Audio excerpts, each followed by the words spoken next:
Okay, welcome back. Been a little bit since we updated. So here we go. So if you remember, Xavier started wanting to get serious in his tennis uh, basically September of last year. So we got September, October, November, December, and now we're in mid-January. So we're about 3.5 months in. And so since he started that, his goal was to try to get a UTR uh, 4.0 by the end of December. So I think he was on track to do that. He hurt his wrist, and it took him about 2 to 3 weeks to get back into it. And he also had to cancel one of his major tournaments that he was trying to do in December to try to get that UTR score. But he got pretty close. So let's take a look and see what he did. Okay, so here we can see this is his UTR score. So currently he's at 396. This is over 12 months.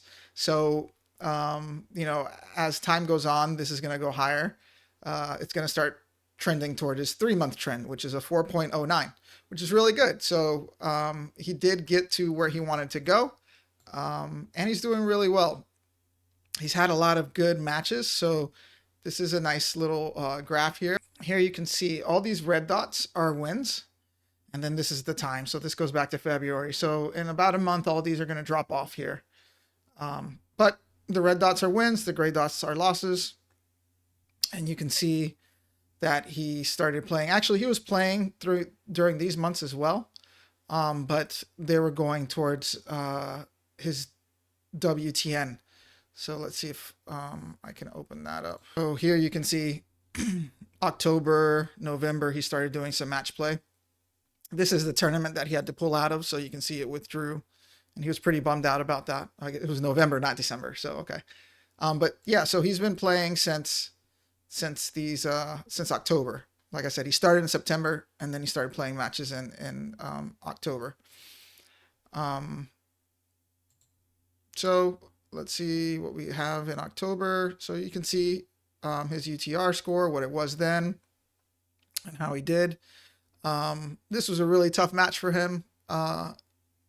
They've known each other for a long time, and I think sometimes it can get pretty testy. Xavier had a lot of balls that were going out, and he was saying, oh, it's not out, but it was definitely out, and then so it got a little contentious, and so we worked on it, and since then he's gotten a lot better. He stops. He's not arguing as much. He understands that if he's hitting too close to the lines, he's going to have to, back off the lines a little bit so that he can make sure that the ball's going in.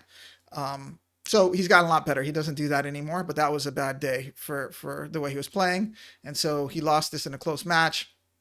And then when he played this match, he was winning, but he just completely just got really upset and had a bad attitude. So, but that was good. It was a good match too. But you can see he's played a couple matches here. And when the when the WTN's close, when the players are close, it's pretty good. So he's having a lot of, this is where he hurt his wrist. Actually, you can see he retired. So he hurt his wrist there. And then the next day he was supposed to go to a tournament, and he had to withdraw. So anyway, so from October to November, he's been playing, but it won't show up on the UTR. It'll show up on the WTN. And then here you can see his UTR matches. And so he's been doing really well. He's been playing really, really well. The only thing I would say is we took a break between Christmas time and New Year's. And during Christmas, before we left, he was playing really, really well. So here you can see he was playing a 4.62, and that went into a tie break, which was really close. And then here again, that was when we came back. It doesn't show up here because the kid's UTR. He plays a UTR 6. Let me show you that. So before we went on break, you can see he played this UTR 6, and you can see he played a really good match, and he was playing really, really well. Lower UTRs, he was doing what he was supposed to do as he plays those kids. Here's that one match that was really close as well. So you can see in December, he was really starting to peak. He was doing really well. Then we took off for about 2 weeks and he didn't play. And then when he came back, he was still doing okay, but his mentality was a little not right. So here he was up 3-0, and she was really good player, very consistent, hit like a very good rally ball. It didn't really drop off. Her rally ball was pretty strong, and that intimidated him. So even though he was up 3-0, he would come to the corner and say, "Oh no, she's too strong. She hits too good. I can't, I can't do anything." So he kind of psyched himself out in this match. And it's funny because when he plays this kid who hits a much bigger ball, he never says that. He's always very aggressive. So it just goes to show you the mental side of tennis and how much it matters. So he took off a couple weeks. So then when he came back, he felt not as confident, and that translated in the matches when the pressure came on. And so same thing. So this was the next week, and he did really well here. This was a big match for him because I think she was like a 3-8 or a 3-9 when he played her, and she's very good. Another high school player, hits a big ball, chases down all the balls, moves really really well. So you really have to know what you're doing in order to get some points on her. And so a really close match, really good match, and he was really happy with this win. Again, this was another good win for him. He was really happy. They're in the same like clinics together, so they see each other often. And I think the last time they played in October, Akshay ended up winning, and so he was really happy that he was able to see that improvement in the match. But here's Jeremy again, and you can see he got smoked. And well, he did play a lot of matches. He had played 3 matches, and then he played the 4th match in like 2 to 3 hours. So he was pretty tired, but still, he was just saying, I can't hit my angles, I can't hit my shots, and so he had that in his head, and he just he didn't give up. He was still running, and he was still trying, but he certainly had that in the back of his mind, and it affected the way he played. So again, that mental part of the game is really important. So we're working on that right now. So he did really well. He's doing well. If you see the stats here, this is a nice graph, this results analysis, because you can see, this is how many games you won. So above this would be above 50%, and below this would be below 50%. And you can see like these older matches, he lost. That was for May, and he lost below. But now if you look at some of these newer red matches, his wins, you can see against a 3, he's doing a lot better. 3-3-8, he's doing a lot better. 3-6-9, he's winning pretty solid. This was a good match, but he still was around 60%, so he's doing pretty good. And you can see as he starts playing some of these, this is from October, so it's maybe a little old, but there you can see he played a 4-3-5, and it was close. Here he played a 4-6-2, and that was close. Here was the 4-7-8, and he, that's 40%, so a little bigger. So he's probably somewhere in this area now in terms of how well he plays. So maybe he's like a 4-2, but it doesn't matter. Time will tell. He just needs to keep playing and keep trying to get better. So that's kind of fun. Okay, so WTN, there's his ranking. This is important. So I think an interesting thing to know is, okay, we've been playing UTR. Now we need to start doing some USTA tournaments, because if you look at his ranking, he's 10 years old and he has no ranking in boys 12. He has rankings in boys 14 and boys 16, which is cool and all, but it doesn't really help him for the tournaments that he should be playing. So we're going to start playing some boys 12 tournaments. And so the ones we are targeting, there's an L5 maybe that we might go to. And this is a good draw.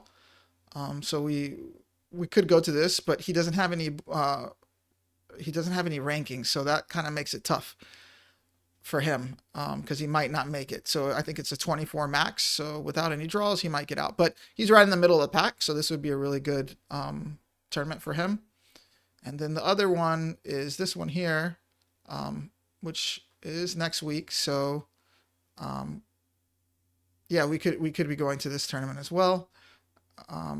We're gonna be trying to target